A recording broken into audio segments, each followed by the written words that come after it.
How's it going, guys, gals? Thanks for clicking on my video. Right here, I'm waiting to buy a slot machine off Craigslist, which I do almost every weekend. So this channel is dedicated to buying used slot machines, cleaning them up, learning how to repair them, learning about the different types, the values, and all that good stuff. So this week, I finally got a Bally Lowboy. Here's the full story. Alright, I only had to drive about 30 minutes for this one. Usually I got to drive 3 hours, so I strapped it to the back there and it slid a little bit, but that's my normal routine. Out here in the sunlight, you can get a good look at how dirty this slot machine is, and they are usually just like this.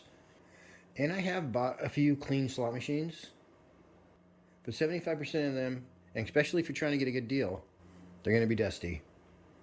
The cool thing about slot machines, though, is that 90% of the work sometimes is just shining the thing up. Looks super shiny from back here, and giving it a good polishing, and you just look like $1,000,000 when you're done. It only takes a few minutes. So that's beautiful right there. And then apparently they played it all the time. If I hadn't tipped it over, I would have absolutely plugged it in and started playing. It's a good thing that I didn't do that, and you guys will find out why. But I had to make a few repairs before this thing was ready to go. I can win up to 18 nickels. Wow, this is really old school. It's like my antique slot machines. They pay out the exact same. You can see the chrome right here. A lot of that might wipe off, but we got a teeny bit of pitting in there. Now, if I really like this machine, I could take the case off and just have it re-chromed, and it'd be so worth it to have a beautiful machine. So didn't end up coming to all that. This machine cleaned up really well, and it looks really nice now in my collection. You can see it's a little grimy. I'm going to polish it as best I can. We'll see how it looks. $250 I paid for this. And they lost the key, so first thing I got to drill that out. I'm going to hit the forums and ask them how exactly to do that. This is my cart right here, and it's actually for my PCP air compressor, but it's perfect for rolling slot machines out. Usually I open it up, take the coin comparator out, and put them on their back, roll them through the door, and then tip them right onto the slot stand. So no lifting involved. This one, though, I'm just going to put right side up and roll it in there.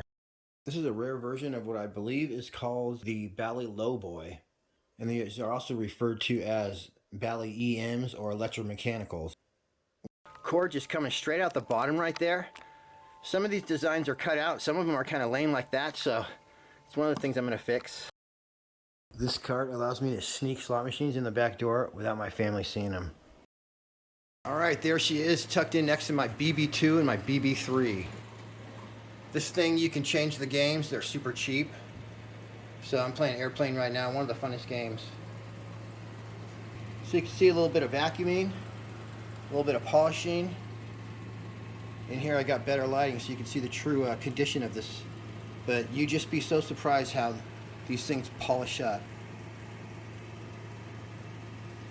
You know, I wipe the glass off, wipe the inside of the glass too. I polish the, don't polish it, but you know, get all the fingerprints off the inside of the glass.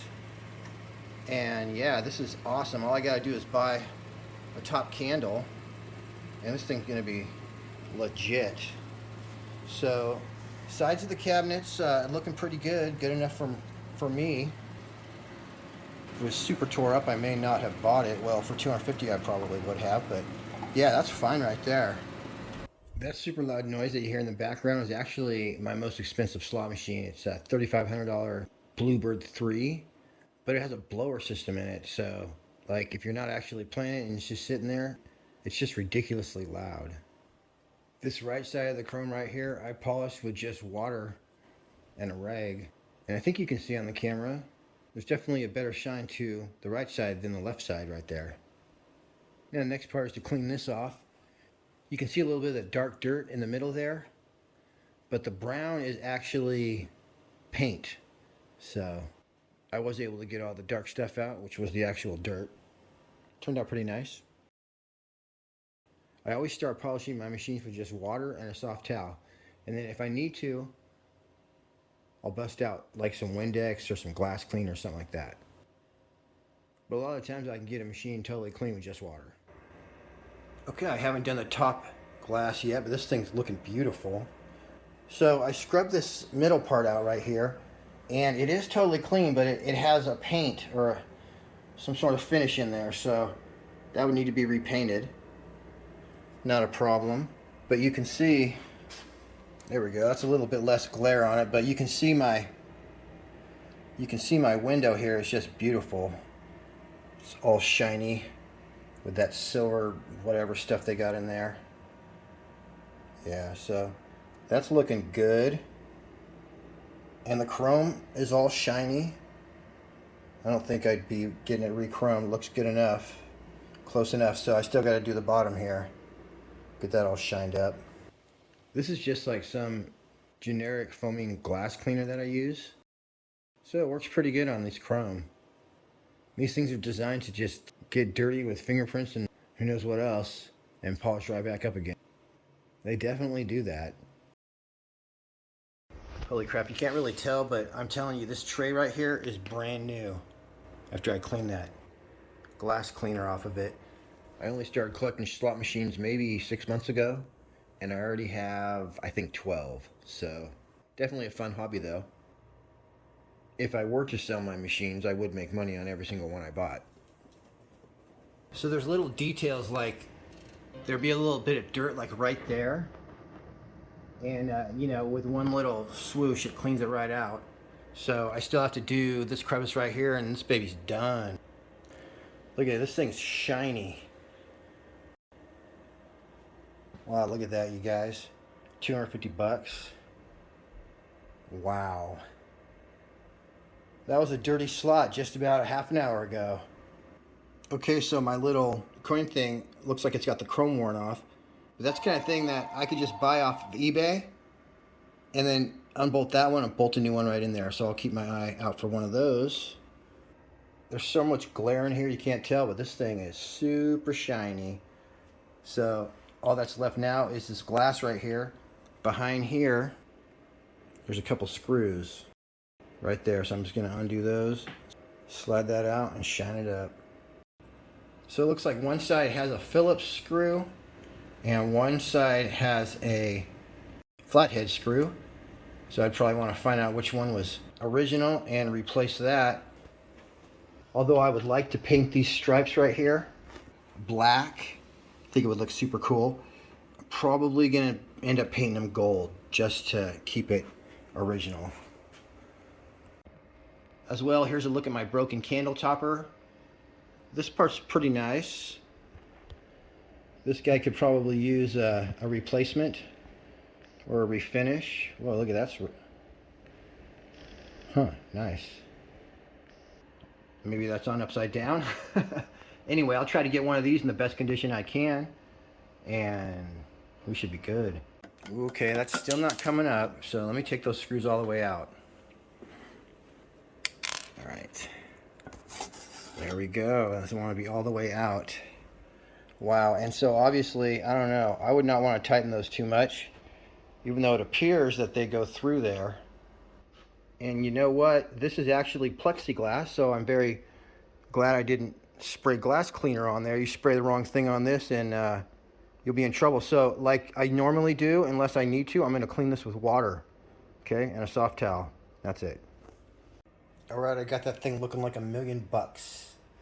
So one thing, you never want to use a paper towel on plexiglass because it will scratch it, and it'll actually scratch glass too. So I was careful to only use fabric. Like I just use a soft towel like this, hit it with the wet stuff first and then dry it. You could polish it and dry it with the dry part. Works really good.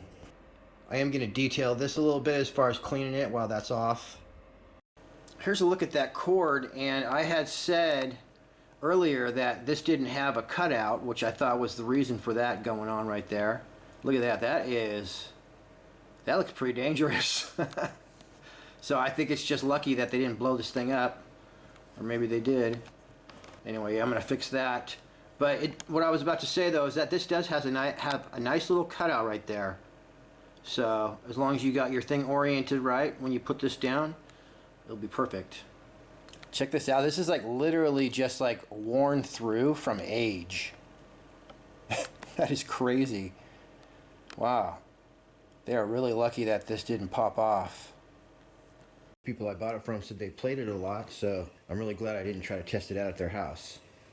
So the first thing I tried to do was get rid of that corroded wire, and luckily I had about 1 inch of good wire sticking out of the machine. If I was able to open the door, of course I would probably untie whatever knot is inside the machine and let a little more of that cord out. But this ended up working out okay. Even underneath the wires, the copper was pretty tarnished, so it was kind of hard to get the solder to stick to the wires. But I did manage to get some solder on there. I've got lots of soldering experience from building drones and RC stuff. Of course, those are shiny wires. It did take a while, but I finally got some solder gobbed on there. And I think the few shiny strands were sticking the solder to it, and then the other solder was sticking to that. It was the same story with the other end of the cord. Even though I cut it down a couple inches, the copper was tarnished all the way in there. So, did the same thing, tried to get it really hot. Finally got some solder gobbed on there. Then I got a little heat shrink tube going on. And I stuck those solder points together. And it actually came out really nice. Total pro job.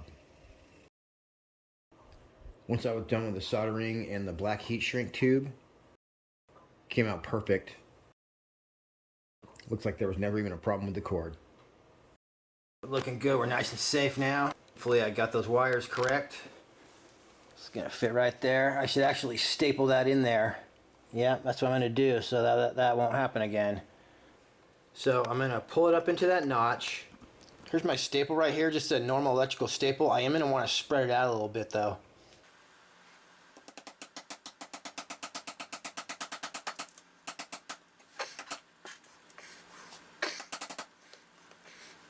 So that is gonna scratch the crap out of my table or slot machine stand, but I'll just put some of this double stick tape over it. Boom. That ain't scratching nothing. This 3M stuff right here. Ruh-roh. When I was putting this away, I noticed this nasty little guy. Lucky I noticed it, so I'm gonna fix that too. Beautiful. Alright, you guys, so long story short, this thing turned out great. Now, it looks really good. The camera doesn't always pick everything up. There's a few imperfections in the chrome, but that could probably be polished out. That's not pitting, it's like maybe like water stain, I guess you would call it. And then over on this side, there's actually, you can see how shiny it is, but there it is. Oh, it was picking it up. It's almost like, there it is. It's almost like really faint cracking, but then again, once again, you guys, that's really close up right there. So once you're back a few feet, you don't notice. I'm really pleased with this. Anyway, I found a place for it right there next to my other slot machine. And I'm really pleased. It takes one coin at a time.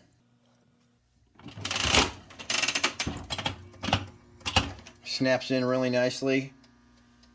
I have won a few jackpots already. But yeah, that's a Bally Low Boy, which I wanted anyway. And this is a rare version. The Money Honey. Looking good. Alright, you guys, that's it on this one. We'll see you hopefully next weekend with another dirty slot. Thanks for tuning in. Late. One more thing is when I finally get this open, I'll clean the inside of the glass and dust off those reels so they'll be looking perfect. The forum I'm talking about, you can get answers to any slot machine question you want. You can get a slot machine off Craigslist and say, hey guys, this is broken, what do I need to do to fix it? And literally, right away you'll get an answer from a bunch of guys that really know what they're talking about. So, it's an essential part of my hobby. Check it out at New Life Games forums. Just look it up on Google. Or there will be a link in the description. Alright, see ya.